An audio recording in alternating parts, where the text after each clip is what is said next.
موت پر حالات ختم نہیں ہوتے بلکہ موت پر حالات بڑھ جاتے ہیں. اگر مرنے کے بعد اچھا حال آیا تو وہ اچھا حال بڑھ جائے گا، مرنے کے بعد اگر برا حال آیا تو وہ برا حال بھی بڑھ جائے گا. جیسے دنیا کے حالات ہیں ویسے نہیں رہیں گے. دنیا کا جیسا اچھا حال ہے، موت کے بعد اگر کسی کو اللہ نے اچھا حال دیا تو وہ دنیا جیسا اچھا حال نہیں ہوگا بلکہ وہ بڑا ہوا ہوگا. تو موت آنے کے بعد حالات ختم نہیں ہوتے. عام طور سے یہ سمجھا جاتا ہے کہ موت آئی تو حالات ختم ہو گئے، خوشحال آدمی کی خوشحالی ختم ہو گئی اور بدحال آدمی کی بدحالی ختم ہو گئی، جو بیمار تھا اس کی بیماری ختم ہو گئی، جو بھوکا پیاسا تھا بھوک پیاس اس کی ختم ہو گئی، جو خوب کھاتا پیتا تھا تو خوب کھانا پینا ختم ہو گیا، عزت والے کی عزت ختم ہو گئی، ذلت والے کی ذلت ختم ہو گئی. اس لیے جب موت آتی ہے تو آدمی کی لاش کو قبر کے اندر دفن کر دیتے ہیں، تھوڑے دنوں کے بعد میں وہ مٹی بن جاتا ہے، آگے کچھ دکھائی نہیں دیتا. تو عام ذہن پوری دنیا کا یہ ہے کہ مر گئے تو ختم ہو گئی بات، حالات سارے ختم ہو گئے، جتنے بھی حالات اچھے یا برے ہیں وہ موت تک ہیں. لیکن ایسا نہیں ہے. ہمارا اور تمہارا پیدا کرنے والا خدا جس نے اپنی قدرت سے 3 اندھیریوں میں ماں کے پیٹ کے اندر اس انسان کو بنایا، جبکہ وہاں پر کوئی روشنی بھی نہیں تھی، ماں کا پیٹ تھا، بچے دانی تھی اور اس کے اندر ایک جھلی تھی، اس جھلی کے اندر لپٹا ہوا بچہ تھا، اور سارے اعضاء انسانی اللہ تعالیٰ نے بنائے. وہ بنانے والا اللہ وہ خود یہ بتا رہا ہے کہ موت کے بعد ایک لمبی چوڑی زندگی آنے والی ہے جو مرنے سے پہلے والے کو دکھائی نہیں دیتی، لیکن وہ یقیناً ایک زندگی آنے والی ہے. انسان کے اوپر 4 منزلیں آنے والی، 4 منزلیں ہیں. ایک منزل تو ہے ماں کے پیٹ کی، دوسری منزل ہے دنیا کے پیٹ کی، تیسری منزل ہے قبر کے پیٹ کی، اور چوتھی منزل ہے آخرت کی. اور وہ آخری منزل ہے، اس کے بعد پھر کوئی 5ویں منزل نہیں. آخرت میں جو مقام اس کے لیے راحت کا یا تکلیف کا طے ہو گیا تو وہ اسی مقام کے اندر رہے گا. اس کے بعد پھر کوئی 5ویں منزل اس کی نہیں ہے. یہ بات الگ ہے کہ کوئی ایمان والا اگر اپنی بدعمالیوں کی وجہ سے جہنم میں گیا تو جہنم کے اندر وہ پاک اور صاف ہو کر اور پھر وہ جنت میں چلا جائے گا. لیکن بغیر ایمان کا جو آدمی ہوگا، جس کے اندر ایمان نہیں ہوگا، جو کفر والا ہوگا اور شرک والا ہوگا، وہ جب جہنم میں جائے گا تو وہ اس کی آخری منزل ہوگی اور اس کے اندر سے وہ نکلے گا نہیں. یہ 4 منزلیں ہیں انسان پر. ماں کے پیٹ کی منزل میں تو انسان کی ذات بنی، اس کی آنکھ بنی، کان بنے، زبان بنی، ہاتھ پیر بنے، دل دماغ بنا، پھر اندر کی ساری چیزیں بنی. ماں کے پیٹ کے اندر تو انسان کی ذات بنی اور اس میں انسان کو ذرہ برابر اختیار نہیں تھا. لڑکا بننا یا لڑکی بننا، کالا بننا یا گورا بننا، خود انسان کو بننے والے کو بھی اختیار نہیں تھا اور اس کے ماں باپ کو بھی اس کا اختیار نہیں تھا. یہ بالکل ہمارے اختیار سے باہر مسئلہ اللہ جل جلالہ و منوالہ نے اس انسان کو ماں کے پیٹ کے اندر بنایا. اس کے بعد دوسری منزل ہے دنیا کی.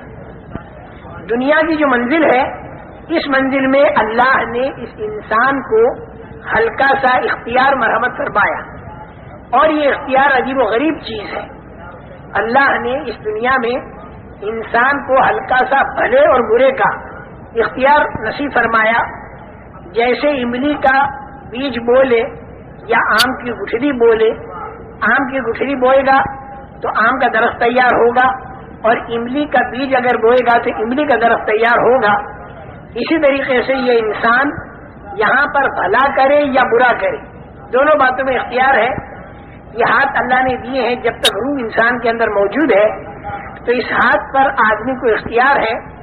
اس بات کا کہ اس سے سب کا خیرات دے، اس سے کسی رونے والے کو چپ کرے، کسی کے آنسو پوچھے، کسی کو روٹی کا ٹکڑا دے. اور اس بات کی بھی اللہ نے اسے طاقت دی ہے کہ اس ہاتھ سے کسی پر ظلم کرے. دونوں طاقتیں اللہ نے اس انسان کو دی ہیں، بھلے کی اور برے کی. دیکھو فرشتہ جو ہے وہ تو مجبور محض ہے، اس کو تو جتنا اللہ نے کہہ دیا وہی کرنا ہوگا، اس کے خلاف کرنے کی فرشتے میں طاقت نہیں۔ اسی طریقے سے آسمان ہے، زمین ہے، چاند ہے، سورج ہے، ستارے ہیں، یہ جتنی مخلوقات ہیں انسان کے علاوہ، یہ ساری مخلوقات مجبور محض ہے، اللہ کے امر کے تابع ہے۔ اگر ہوا کو اللہ حکم دے دے کہ معمول کے مطابق چلے تو ہوا معمول کے مطابق چلے گی، لوگوں کے کام بنتے رہیں گے۔ اور اگر ہوا کو اللہ حکم دے دے کہ وہ معمول سے اوپر ہو کر چلے تو اسی ہوا کا نام پھر طوفان بنتا ہے اور اس سے زندگیاں اجڑ جاتی ہیں۔ ایسے ہی پانی اللہ کے حکم کے تابع ہے،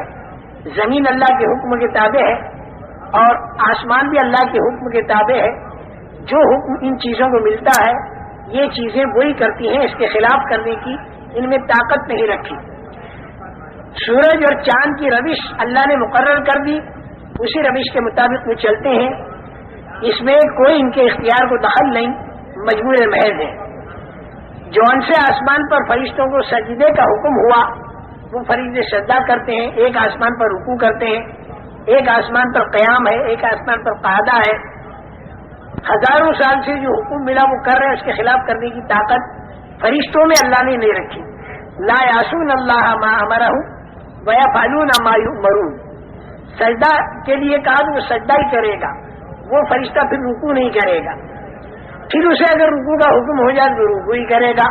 پھر وہ سجدہ نہیں کرے گا، جو کہا جائے گا وہ کرے گا۔ لیکن انسان جو ہے وہ ایسا نہیں ہے۔ انسان کے اندر اللہ نے دونوں طاقتیں رکھی ہیں، فرما برداری کی بھی طاقت رکھی ہے اور نافرمانی کی بھی طاقت رکھی ہے۔ انسان فرشتوں جیسا نہیں کہ وہ جو کہا جائے وہی کرے، کیونکہ فرشتہ تو جو کہا جائے وہی کرے گا، اس کے خلاف کرنے کی طاقت نہیں۔ اور انسان کے اندر دونوں طاقتیں رکھی ہیں، فمنکم مومن ومنکم کافر، اس میں ایک طبقہ ایمان والا ہوگا، ایک طبقہ کفر والا ہوگا، ایک طبقہ فاسق ہوگا، ایک طبقہ مومن ہوگا، ایک طبقہ ماننے والا ہوگا، ایک طبقہ نہ ماننے والا ہوگا، اور اسی پر سارے حالات کا دار و مدار ہے، دنیا کے بھی اور آخرت کے بھی۔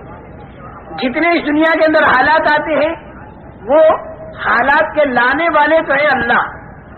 عزت اور ذلت، کامیابی اور ناکامی، اطمینان اور پریشانی، خوف اور امن، بیماری اور تندرستی، موت اور حیات، طبیعت کے موافق حالات یا طبیعت کے خلاف حالات جو اس دنیا کے اندر آتے ہیں، اس حالات کے لانے والے تو ہے اللہ۔ اللہ کے ارادے سے وہ حالات آتے ہیں، جیسا اللہ ارادہ کرتے ہیں ویسے حالات آتے ہیں۔ بعض مرتبہ ذلت کا نقشہ ہوتا ہے لیکن اللہ کا ارادہ ہو جائے تو اسی میں عزت آ جاتی ہے۔ حضرت یوسف علیہ السلام کا سارا نقشہ ذلت کا تھا، دو مرتبہ ان کا بکنا اور زنا کی تہمت لگ کر جیل خانے کے اندر جانا، یہ ذلت کا نقشہ تھا، لیکن اللہ نے ارادہ عزت کا فرما دیا تو اپنی قدرت سے حضرت یوسف علیہ السلام کو ایسی عزت مل گئی کہ دنیا کے کروڑ آدمی ہزاروں سال کے بعد بھی ان کا احترام کرتے ہیں۔ اور بعض مرتبہ نقشہ سارا عزت کا ہوتا ہے لیکن اسی کے اندر اللہ تعالیٰ کا ارادہ ذلت کا ہو جاتا ہے تو پھر وہ آدمی ذلیل ہوتا ہے۔ جیسے قارون، سارا نقشہ اس کے پاس عزت کا تھا لیکن اللہ جل جلالہ والہ نے اسے اتنا ذلیل کیا کہ آج دنیا کے کروڑ انسانوں میں کوئی شریف آدمی اپنے بیٹے کا نام قارون رکھنے کو تیار نہیں۔ تو میرے محترم دوستو، حالات جو آتے ہیں انسان پر وہ اللہ کی طرف سے آتے ہیں، اللہ ہی حالات کو لاتے ہیں، لیکن اللہ تعالیٰ کے حالات لانے کا ایک ضابطہ اور ایک قانون ہے۔ اللہ تعالیٰ جتنی ضابطے کی رعایت کرتے ہیں اتنی کوئی ضابطے کی رعایت نہیں کرتا۔ اللہ نے ضابطے بنا رکھے ہیں، ضابطے کی اتنی رعایت ہے کہ لئن اشرکت ليحبطن عملك ولتكونن من الخاسرین، یعنی معصوم سے معصوم تر شخصیتوں سے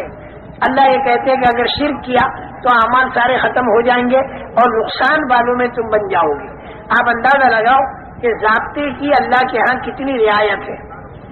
یہ حالات جو آتے ہیں دنیا میں اور آخرت میں، یہ ایک ضابطے کے ماتحت آتے ہیں، بلا ضابطہ اندازن نہیں آتے۔ اور ضابطہ اللہ کا حالات لانے کے لیے دنیا کے اندر کی پھیلی ہوئی چیزیں نہیں ہیں بلکہ انسان کے بدن سے تیار ہونے والے اعمال ہیں۔ بہت بڑا مغالطہ ہر زمانے میں بڑی بھاری اکثریت انسانوں کی کو لگا، اور آج کے زمانے میں بھی بہت بھاری غلطی کروڑ انسانوں سے جو ہو رہی ہے وہ یہ ہو رہی ہے کہ عام طور پر انسان یہ سمجھ رہے ہیں کہ ہمارے حالات کا بننا اور بگڑنا یہ موقوف ہے چیزوں کی کمی اور بیشی پر۔ اگر چیزیں ہمارے ہاتھ میں زیادہ ہوں گی تو ہمارے حالات بنیں گے، اور اگر چیزیں ہمارے ہاتھ میں کم ہوں گی تو ہمارے حالات بگڑیں گے۔ یہ عام لوگوں کا ذہن ہر زمانے میں رہا، فرعون کا بھی یہی ذہن رہا، قارون کا بھی یہی ذہن رہا، اور جتنی نافرمان قومیں گزری ان سب کا ذہن یہ رہا کہ ملک اور مال، روپیہ اور پیسہ، سونا اور چاندی، دکان اور کھیت، یہ جتنی چیزیں ہمارے ہاتھ میں زیادہ ہوں گی اتنے ہمارے حالات بنیں گے۔ اللہ کی طرف سے بھیجے ہوئے جو انبیاء کرام علیہم الصلوۃ والسلام تھے، انہوں نے آ کر ہر زمانے میں انسانوں کا یہ ذہن بنایا کہ حالات آتے ہیں اللہ کی قدرت سے، حالات آتے ہیں اللہ کے ارادے سے، لیکن اللہ تعالیٰ نے حالات کے لانے کا ایک ضابطہ بنا رکھا ہے، اور وہ ضابطہ جو ہے وہ انسان کے بدن سے تیار ہونے والے اعمال ہیں، اور انسان کے دل کے اندر کا یقین ہے۔ اگر اس کے دل کے اندر کا یقین ٹھیک ہو جائے اور اس کے بدن سے تیار ہونے والے اعمال ٹھیک ہو جائیں، آنکھوں کا دیکھنا، کانوں کا سننا، زبان کا بولنا، ہاتھ کا پکڑنا، پیروں کا چلنا، دل اور دماغ کا سوچنا اگر ٹھیک ہو جائے تو اللہ تعالیٰ حالات اچھے لاویں گے، اور اگر انسان کے اعمال خراب ہو جائیں تو اللہ تعالیٰ حالات خراب لاویں گے۔ دوسرے لفظوں میں اس سے بھی آسان لفظ جو ہے وہ یہ کہ اگر دینداری ہوگی تو اللہ تعالیٰ کامیاب کریں گے، اور اگر بے دینی ہوگی تو اللہ تعالیٰ ناکام کریں گے۔ اگر دینداری کچے مکان والے کے پاس ہوگی تو اللہ کچے مکان والے کو کامیاب کریں گے، اور اگر بے دینی پکے مکان والے کے پاس ہوگی تو اللہ تعالیٰ پکے مکان والے کو ناکام کریں گے۔ لیکن ایک حیرت کی بات جو انسان کو حیرت میں ڈالتی ہے ہر زمانے میں اور آج کے دور میں بھی، وہ یہ کہ بہت سے دین والے، بہت سے ایمان والے، بہت سے اعمال والے، ان پر بھی تکلیفیں آ جاتی ہیں، اور بہت سے بغیر دین والے، بہت سے بغیر ایمان والے، بہت سے بے دین آدمی بہت سی مرتبہ دیکھے جاتے ہیں کہ وہ بڑے راحت میں ہوتے ہیں۔ اس کے بارے میں ایک بات اپنے ذہن میں بٹھا لیں، اصل کامیابی وہ ہے جو مل کر ختم نہ ہو، اور اصل ناکامی وہ ہے کہ جو آ کر ختم نہ ہو۔ ایک بات یہ ذہن میں بٹھا لیں، عام طور سے آدمی دیکھتا ہے کہ بے دین آدمی رشوت بھی لیتا ہے، جھوٹ بولتا ہے، دھوکہ دیتا ہے، غبن کرتا ہے، خیانت کرتا ہے، پیسہ اس کے پاس بہت ہے، کھانا، کپڑا، مکان، سواریاں بہت مزے کے اندر ہے، تو آدمی سمجھتا دیکھو بے دین ہے لیکن پھر بھی کامیاب ہے۔ لیکن اللہ تعالیٰ اس کو ناکام کہتے ہیں، کیونکہ یہ جو کامیابی دکھائی دی جا رہی ہے یہ کامیابی موت پر ختم ہو جائے گی، اور بعض مرتبہ موت سے پہلے ختم ہو جاتی ہے، اور موت کے بعد پھر جو ناکامی شروع ہوگی تو وہ ناکامی بڑی لمبی ناکامی ہوگی، بڑی لمبی۔ اگر آدمی حالت کفر یا شرک میں مرا تو پھر وہ ناکامی ایسی ہوگی جو کبھی ختم نہیں ہوگی، جس کو اللہ تعالیٰ خسران المبین کہتے ہیں۔ اور اگر وہ حالت ایمان میں مرا تو چاہے دنیا کے اندر اس نے کتنی تکلیفیں اٹھائی ہوں اور لوگ اسے ناکام کہہ رہے ہوں، لیکن اللہ اسے کامیاب بتائیں گے، کیونکہ اس کو بعد مرتبہ مرنے سے پہلے پہلے ایسی کامیابی مل جاتی ہے کہ جسے دنیا کے انسان بھی کہتے ہیں واقعی کامیابی ملی، اور بعد مرتبہ دنیا کے پہلے تو آدمی نہیں دیکھ پاتے، لیکن مرنے کے بعد سے جو کامیابی شروع ہوتی ہے تو وہ ایسی کامیابی ہوتی ہے جو کبھی ختم نہیں ہوتی۔ چھوٹے میں چھوٹی ادنا سے ادنا درجے کی جنت اگر اللہ نے کسی کو دے دی جو ایمان کے ذرے پر ملے گی تو وہ اتنی بڑی ہوگی کہ جس کے اندر جو پوری دنیا سے 10 گنا بڑی ہوگی، اور 70-72 اس میں ہوں گی بیویاں، اور 80,000 اس میں ہوں گے خدمت گزار، اور دودھ کی نہریں، پانی کی نہریں، شہد کی نہریں اور پاکیزہ شراب کی نہریں اس کے اندر چل رہی ہوں گی، سونے اور چاندی کی اینٹوں کے بنے ہوئے مکانات ہوں گے، ان کے جوڑنے کا گاڑا مشک کا ہوگا، اور جنت کی زمین کی مٹی زعفران کی ہوگی، اور پتھر اور کنکر ہیرے اور جواہرات کے ہوں گے، اور جو نعمت ملے گی وہاں پر کبھی چھینے گی نہیں۔ جنت میں جانے والا ہر آدمی جوان ہوگا، جوانی اس کی کبھی ختم نہیں ہوگی، مرد بھی اور عورتیں بھی 30-33 سال کی عمر کے ہو کر جنت میں جائیں گے، چاہے مرنے کے وقت میں عمر ان کی 90 سال کی ہوئی ہو، لیکن جنت میں جاتے ہوئے 30-33 سال کی عمر ہوگی، اور 50 کروڑ سال کے بعد اگر اس جنتی کو دیکھا جائے تو ویسا ہی جوان جاپان 30-33 سال کا ہوگا۔